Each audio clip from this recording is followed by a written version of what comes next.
affeeramtaniirtu dharraa sagalee kiilolee yeroo dheeraaf eegaa turtan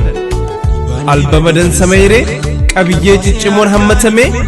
ogeessatu hedduu hirmaachisa artiist Abdii Faadis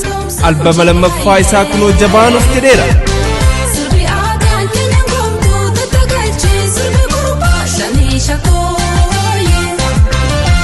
egaa hawaasni Oromoo biyya Jarmanii keessatti argamtan eebba albama dansameeyre kana irratti argamuudhaan gaafa guyyaa Juulaay 16 sa'aatii 13 irraa eegalee Jarman magaalaa Nuurenbergitti argamuudhaan dhangaa aartii akkan wajjin dhandhamtan affeeramtanii jirtu kana malees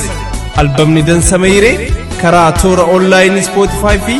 Amazon Music akkasumas karaa toora onlaayinii garagaraa irratti karaa salphaadhaan ni argatu artii fi artistoota Oromoo jajjabeessuun qaroomina maarree hawaasni Oromoo biyya Jarmanii keessatti argamtan eebba CD albama dansameeyre irratti argamuudhaan gammachuu keenya akkan wajjin qoodattan affeeramtanii jirtu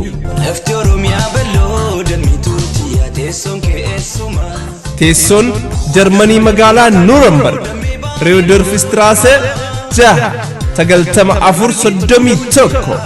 Nuurenberg